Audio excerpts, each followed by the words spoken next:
अच्छा, सत्संग की बात जिस तरह से महाराज जी हम कर रहे हैं, जी अक्सर सत्संग में धर्म और कर्म की बातें की जाती हैं कि धर्म के लिए कहा जाता है कि हमेशा व्यक्ति विशेष को धर्म का रास्ता अपनाना चाहिए, धर्म के अनुरूप आपको जो है काम करना चाहिए, धर्म जिस चीज की आपको इजाजत देता है जी वही कार्य आपको करना चाहिए। और यही बातें कर्मों के लिए भी कहा जाता है कि जिस तरह के कर्म आप करेंगे उसी प्रकार का जीवन आपका रहेगा, उसी प्रकार का फल आपको मिलेगा। कर्मों के अनुसार आपको जीवन यापन करना चाहिए। यदि अच्छे कर्म करेंगे तो अच्छा जीवन आपको प्राप्त होगा, खराब जी कर्म करते हैं तो नकारात्मकता आपके जीवन के साथ हावी हो जाती है। अब जी यहां जी पे बहुत सारे लोग हैं महाराज जी जो ये समझना चाहते हैं कि जीवन आखिर जिए तो कैसे जिए, किसके आधार पर जिए, धर्म जी के जी आधार पर जिए या कर्म के आधार पर जिए। जी बहुत सुंदर प्रश्न है आपका। वास्तविकता तो यह है कि कर्म ही धर्म है और धर्म ही कर्म है। जैसे एक सिक्के के दो पहलू होते हैं, ठीक उसी तरह से धर्म ही कर्म है और कर्म ही धर्म है। जैसे धर्म बताता है, धर्म के 10 लक्षण होते हैं। धर्म ये कहता है कि हम कर्म कैसे करें, वही कर्म ही धर्म बन जाता है। जी। तो धर्म के जो 10 लक्षण हैं, मनु जी ने कहा है कि धृति क्षमा दमस्तेयम शौच इंद्रिय निग्रह धीर बुद्धि सत्यम अक्रोधो दस्कम धर्म लक्षणम। ये धर्म के 10 लक्षण हैं और यही 10 लक्षण कर्म में आ गए। धृति, धृति का अर्थ होता है धारण करना। जो भी करो अच्छा धारण करो, तो ये कर्म हम लोग करते ही हैं। जो भी करें अच्छा करें, अच्छी जगह जाएं, अच्छा देखें, जी। अच्छा बोलें, अच्छा सुने, हम्म। कर्म ही धर्म हो गया।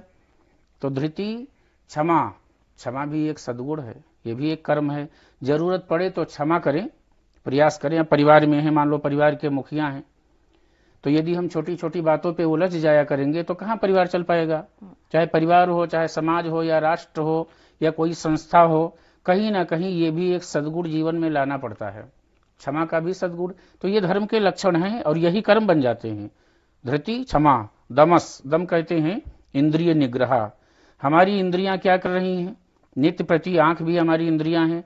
ये आंखें हमारे क्या देखना चाहती हैं, कान क्या सुनना चाहते हैं, जिह्वा क्या रस लेना चाहती है, हाथ कैसा कर्म कर रही है, हम कहाँ जा रहे हैं पैरों से चल करके। तो यही सब धर्म ही कर्म बन जाता है। धृति, क्षमा, दमस्तेयम, अस्तेय कहते हैं चोरी ना करना। अब देखो कर्म के ही लक्षण आ गए कि चोरी करते हैं तो चोरी में मान लो किसी की बातें कहीं से सद्गुण ले लिए और वो अपना स्टैंप लगा देते हैं, मोहर लगा देते हैं कि ये मैंने किया है या ये मैंने रचना की है, ये भी एक चोरी है। तो धर्म के लक्षण में धृति, क्षमा, दम, अस्तेयम, चोरी नहीं करना चाहिए, जिससे जहां से जो मिले वो बोल देना चाहिए। शौच इंद्रिय निग्रह, शौच अर्थात शुद्धि अशुद्धि का ध्यान रखना। अब ये हमारा कर्म है और हर व्यक्ति शुद्धि अशुद्धि का ध्यान रखता ही है और रखना भी चाहिए, पर यही कर्म हमारा धर्म बन जाता है। शौच इंद्रिय निग्रह, धीर बुद्धि, बुद्धि भी थोड़ा धैर्यवान हो। हम लोग क्या करते हैं आज के समय में, बहुत जो भी करते हैं चाहते हैं तत्काल रिजल्ट मिले। अरे प्यारे, धीरे धीरे कर्मना धीरे ही सब होए, माली सींचे सौ घड़ा ऋतु आए फल होए। वृक्ष लगाता है, वो सोचे कि अभी फल लग जाए, पहले वृक्षों का ध्यान रखो, वृक्ष बड़े हो जाएं, हरे भरे होंगे, फूल आएंगे, फिर तो फल लगेंगे। इसलिए हम लोगों को धैर्य रखना चाहिए। अब धैर्य रखना भी कर्म है, पर कर्म के साथ धर्म बन गया। तो धृति, क्षमा, दमस्तेयम, शौच इंद्रिय निग्रह, धीर बुद्धि, सत्यम, सत्य को जीवन में आचरण रखना भी धर्म है। आप बहुत पूजा पाठ कर रहे हो और झूठ बोल रहे हो, तो ये समझिए कहीं ना कहीं आपका बर्तन या पात्र में छिद्र है, छेद है, इसीलिए पानी ठहरता नहीं है। यदि जीवन में सत्य को अपने जीवन में आचरित कर लें तो हमारा धर्म भी बन जाता है और कर्म भी हो जाता है।